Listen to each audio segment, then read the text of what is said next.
네, 예고해드린 대로 국민의힘 김건 의원 모시고 얘기 나눠보겠습니다. 전화 연결돼 있습니다. 안녕하십니까? 네, 안녕하세요. 건강한 정치 김건입니다. 예, 김 의원님은 외교관 출신이시죠? 네네. 예, 이번 경주 에이펙 정상회의 포함해서 외교 전반 평가 좀 해주시죠.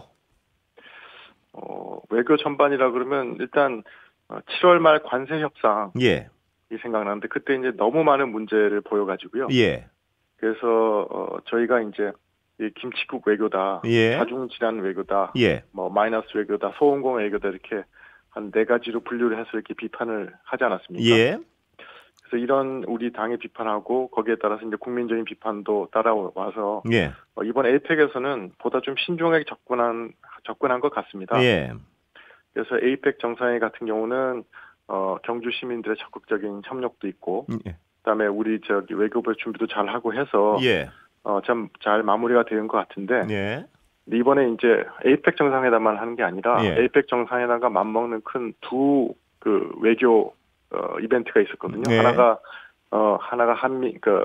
트럼프 대통령 국빈 방한, 예, 또 하나가 시진핑 주석의 국빈 방안인데, 예, 요 두 국빈 방안은 조금 많이 아쉬움이 남는다고 좀 생각합니다. 예. 어떤 부분이 그렇습니까, 보시기에? 그러니까 일단 그 트럼프 대통령 국빈 방안 경우에는 이번에 관세 협상이 타결되지 않았습니까? 예, 그래서 그거는 다행이긴 한데, 예, 다만 이제 정부가 7월 말에 설명했던 건 현금 투자가 한 175억 불쯤 될 거라고 그러지 않았습니까? 예, 5% 미만. 예, 근데 이제 마지막 결론을 보면 결국은 우리가 2천억 불 거의 뭐 한 300조 가까운 돈을 예, 현금으로 미국에 투자하게 된 거니까 예, 그래서 상당히 어떤 국민들이 많은 부담을 져야 되게 생겼지 않습니까? 예, 그런 의미에서 물론 이제 중간에 예. 트럼프 대통령이 이제 3,500억 불을 현금으로 선불해라 뭐 이런 얘기를 해가지고 예, 우리가 그때 그렇게 하면 우리 외환보유고로는 우리 경제 바로 망하는데 뭐 네. 이런 생각해서 조금 이게 잘 된 거 아닌가 하는 착시 현상이 있긴 있지만 예, 그래도 7월 달 말에 정부가 국민들한테 얘기한 거와 비교해 봤을 때는 예, 그래도 어마어마하게 부담이 많이 있는 거지 않습니까? 예, 그래서 성적을 그렇게 좋게 드리긴 힘든 것 같고요. 예,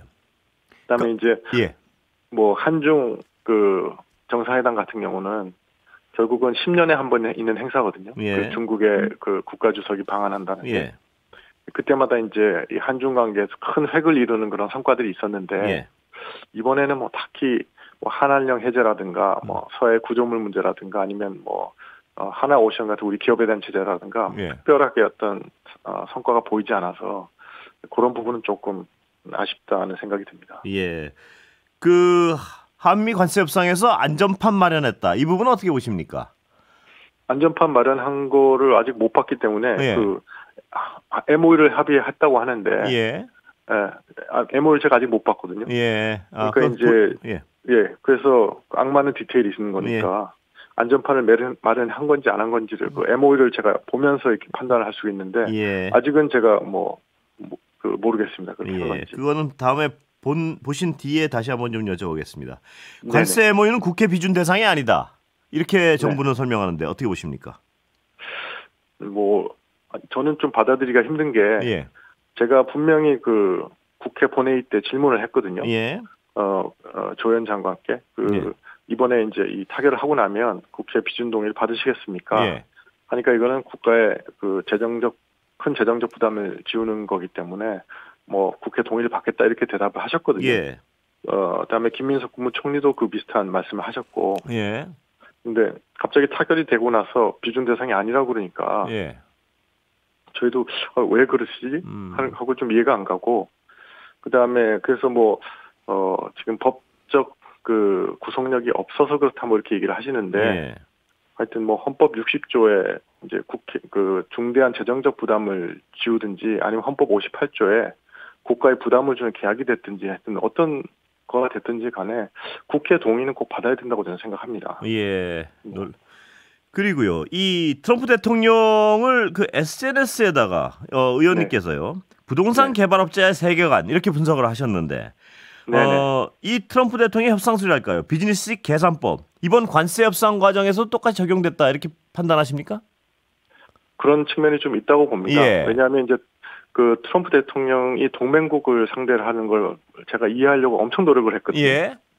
근데 이제 전반적으로 이렇게 이해하면은 좀 될 것 같더라고요. 예. 그러니까 이분이 이제 부동산 건설업자시니까 예. 부동산 건설을 뭘 할 때 혼자 하는 게 아니라 여러 협력업체랑 같이 하지 않습니까? 예. 부동산 건설업자가 이제 협력업체를 다루는 방식, 대하는 방식하고 비슷하다는 느낌이 들더라고요. 예. 그러니까 뭐 함께 협력해서 빌딩을 완성해야 된다는 그 공동의 목표가 있지만 네. 또 다른 한편에서는 또 이 그 협력업체들의 단가 같은 거는 확실하게 경제적으로 만들어 가지고 예. 그래야 이제 그 부동산 개발업자 돈을 버는 거지 않습니까? 예. 그런 어떤 제로섬하고 윈윈이 같이 있는 그 묘한 관계들, 예. 예, 그런 게 있어서 근데 이제 거기 뭐 아트 오브 더 딜이나 이런 책을 보면 예. 이분이 이제 그래서 이제 단가 같은 걸 확실하게 해서 좀 충격요법도 쓰고 예.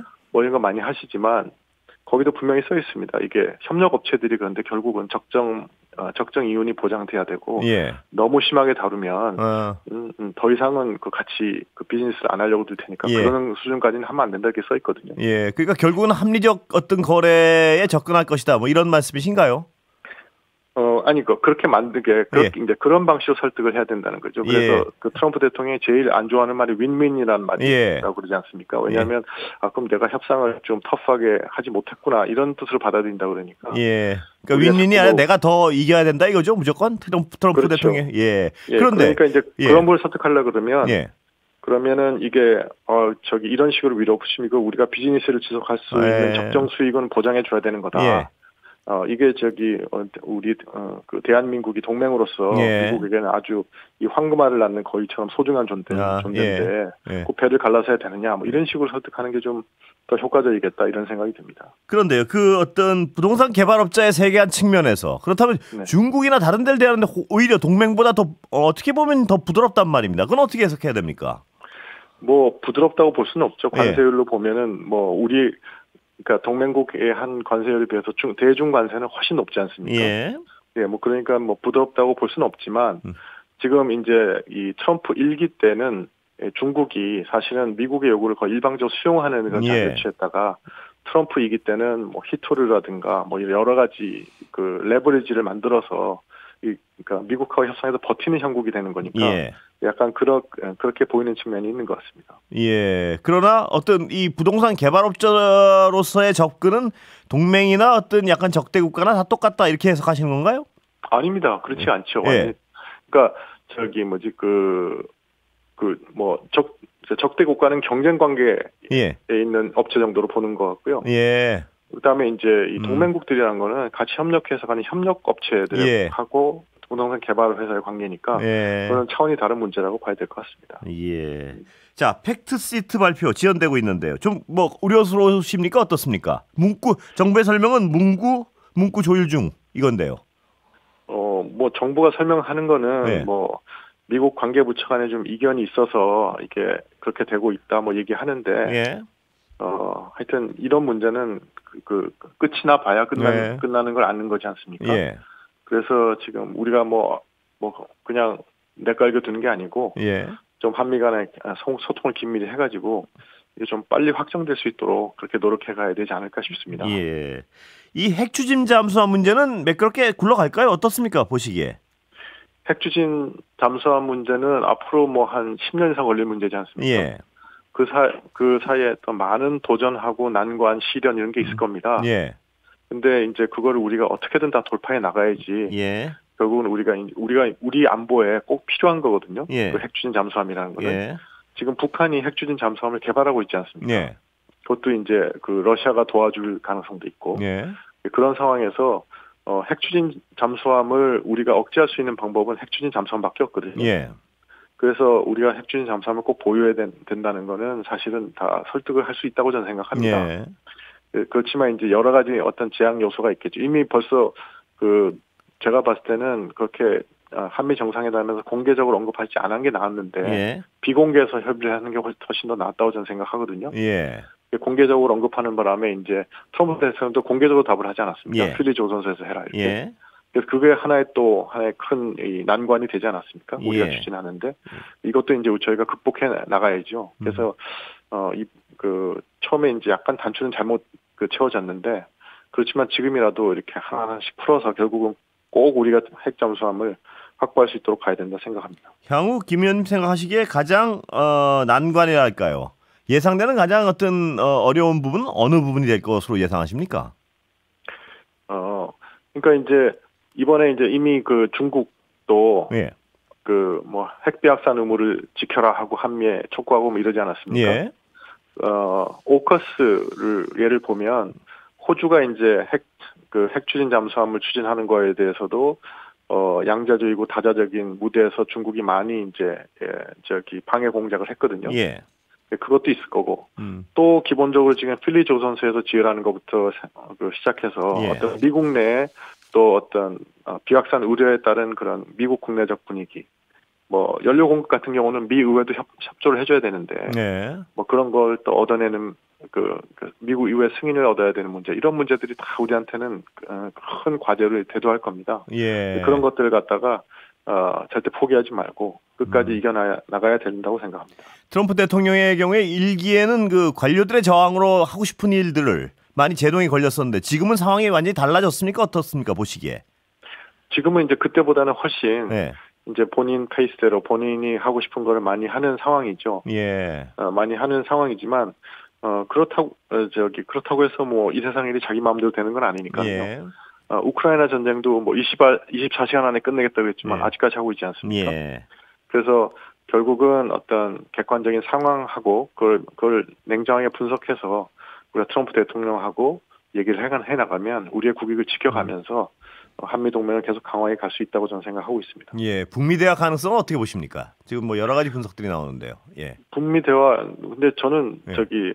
뭐 희망적 사고가 중요하긴 중요하거든요. 예. 왜냐하면 희망적 사고가 있어야 우리가 또 열심히 하는 거니까. 예. 그렇긴 하지만 너무 희망적 사고만 하게 되면 예. 이게 또 현실을 냉정하게 보지 못하는 그런 가능성이 있으니까. 예. 근데 이제까지 역사를 돌이켜 보면 예. 그 미북 대화는 보통 북한의 도발 사이클이 있고 난 다음에 예. 항상 그 다음에 왔던 경우가 많습니다. 예. 쉽게 말씀드리면 트럼프 일기 때도 화염과 분노라는 단계가 지나고 나서 이제 미국 대화로 가지 않았습니까? 예. 그래서 저희가 지금 이제 막 그 희망적 사고로 내년 3월이면 될 거야. 뭐 이번에도 벌써 뭐 우리 통일부 장관님께서는 뭐 꼭 될 것처럼 막 많이 하시지 않습니까? 예. 그런 게 뭐 완전히 나쁘다고는 할 수는 없겠지만 예. 동시에 우리가 이렇게 상황이 더 악화될 수도 있다. 어떤 도발 사이클 들어갈 수 있다. 이런 문제도 꼭 염두에 두면서 잘 준비해 가야 된다고 생각합니다. 이 미국 입장에선 북한을 설득하기 위해서요. 수교 카드를 꺼낼 가능성이 있습니까? 보시기에. 수교 카드는 뭐 꺼낸 지 옛날이죠. 예. 제네바 합의 때부터 벌써 수교를 하기로 돼 있었고 예. 그 중간 단계로 연락 사무소로 교환하기로 돼 있었거든요. 예. 그래서 그때 이제 북한 외교관들이 연락사무소 부지 보려고 워싱턴도 오고 그랬어요. 예. 근데 정작 그 단계에 가서 이제 미국에서 평양으로 연락사무소 부지 가려고 하니까는 북한이 거부해서 거기서 끝난 거거든요. 예. 그래서 북한이 얘기하는 것하고 자기가 원한다고 예. 북한이 정말 원하는 거하고 좀 다른 경우도 많이 있습니다. 예. 그래서 그런 건 저희가 주의해서 봐야 된다고 생각합니다. 예. 북한이 정말 원하는 게 수교 아닌가요? 지금 어떻습니까? 보시기에는. 아니, 북한이 정말 원하는 거는 예. 북한이 정말 원하는 건 뭐냐면 미국의 어떤 군사적 위협 하에서 살고 싶지 않다는 거죠. 예. 근데 그러기 위한 방안으로 수교 그렇습니다. 또는 뭐 미국 간의 평화 협정 아니면 뭐 한반도 비핵화. 예. 한반도 비핵화도 미국의 핵 위협 하에서 살지 않고 싶다. 그런 표현이거든요. 자기가 핵을 포기하는 게 중요한 게 아니고. 그런데 이제 그런 것이 논리적으로 어떻게 연결되냐 하면 그러면 미국의 위협이 없으면 그러니까 미국하고 북한이 친구가 되면 되는 거지 않습니까? 미국하고 북한이 친구가 되면 그 다음에 뭐가 필요 없어지냐면 한미 간의 연합 군사훈련 필요 없어지고 주한 미군 필요 없어지고 한미 동맹 필요 없어지고 그렇게 논리가 연결되는 거거든요. 그래서 이제 그건 그런 식으로 논리를 발전해서는 우리가 우리 안보를 유지하면서 북한과의 관계를 갖고 갈 수 없는 거니까 그래서 그거는 받아들일 수 없는 것이고 그야말로 북한하고는 우리가 하고 싶은 건 윈윈이지 않습니까? 평화롭게 공존하고 통일을 지향해 가고 그런 것을 우리가 하고 싶어 하는 거니까 그런 그런 어떤 기본 전제를 북한이 꼭 받아들이도록 저희가 계속 대화해 나가고 그다음에 이제 설득해 나가고 그다음에 국제사회에 함께 유도해 나가고 해야죠. 예, 이재명 대통령의 어떤 페이스메이커 네. 어떻게 들으셨습니까? 뭐 우리가 예. 이 국면에서 항상 주도적인 역할을 해야 됩니다. 왜냐하면 이거는 우리의 운명에 관한 문제니까. 예. 예. 그런데 이제 주도적인 역할을 하는 방법이 두 가지가 있죠. 예. 하나 가장 좋은 거는 우리가 이제 이 대화의 당사자가 되는 겁니다. 예. 예. 그러니까 4자 회담을 한다든가 6자 회담을 한다든가 아니면 남북 양자에서 뭐 북핵 문제를 한다든가 하면 제일 좋겠죠. 예. 근데 이제 문제는 북한이 그걸 거부하고 있고. 그렇습니다. 예. 예. 그다음에 지금 트럼프 대통령도 다자 형식을 좋아하지 않기 때문에. 예. 예. 그래서 미북 양자로 갈 가능성이 크지 않습니다. 예. 근데 만약 미국 양자로 꼭 갈 수밖에 없는 상황이라 그러면 예.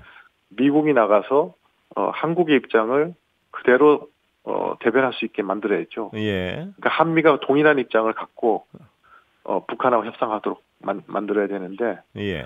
그렇게 하기 위해서는 한미 간에 아주 긴밀한 조율과 공조가 필요하거든요. 예. 그래서 그런 의미에서 정부가 그런 거에 노력을 많이 해가야 된다고 생각합니다. 예. 자, 근데 이제 예. 다만 제가 좀 아쉬운 거는 제가 한반도 평화교섭 본부장 하지 않았습니까? 네. 외교부에 이 본부장 자리가 그거 하는 자리거든요. 네. 미국하고 이제 북한에 대한 그렇죠. 비핵화라든가 이런 문제를 협의하는 자리인데 네. 지금 거기 이름이 바뀌어서 외교 전략 정책 본부장인데 예. 그 자리가 현재 공석입니다. 예. 네, 이거 말고도 뭐 한 40개 이상의 그 공관장 자리도 공석이고 그런데 예. 이런 공석들은 벌써 지금 5개월째 들어가지 않습니까? 정부가. 예. 예. 빨리 좀 채워서 외교 공백을 없앴으면 좋겠다. 이런 희망을 가져봅니다. 예, 국내 문제 하나 여쭤보면 시간 다 될 것 같습니다. 오늘 장동혁 대표의 5.18 묘소 참배 어떻게 보십니까? 시도죠? 예, 못하셨으니까. 예. 예. 그렇지. 뭐 그런 어떤 시도를 하는 것은 결국은 국민 통합에 대한 진정성 있는 신호라고 볼 수 있지 않겠습니까? 예. 그래서 이렇게 말이 아니라 행동으로 계속 국민 통합을 위한 신뢰를 쌓는 노력들을 계속해 나가야 된다고 저는 생각합니다. 예. 그래서 여기서 뭐 한 번 하고 끝나는 것이 아니고 이런 행동, 이런 노력 이게 지속돼야 된다고 저는 생각하고 있습니다. 예. 그런데 국민 통합을 위해서는 어떤 행위의 일관성이 있어야 될 텐데 다른 쪽에서는 약간 구구적 언행을 하면서 또 호남은 가고 이러면 호남인들이 바라보시기에는 이게 네. 뭐 하는 짓인가 이런 생각을 하실 수도 있을 것 같은데 어떻게 보십니까? 뭐 그러지 말아야 되겠죠. 일관되게 예. 국민 통합을 위한 노력을 해가야 된다고 생각하고, 예. 그다음에 이제 그런 노력들이 쌓이면 결국은 우리 국민들로부터 인정을 받고 그렇게 하면 저희가 다시 이제 집권할 기반을 마련하게 되는 그렇게 되지 않을까 저는 싶습니다. 예, 시간이 정말 어중간하게 남아가지고 여기서 줄일까요? 아니면 하나만 더 여쭤보면 중국 어떤 네네. 협중 강조하는 어떤 분위기 김은혜 네. 의원도 그렇고요. 어떻게 보십니까?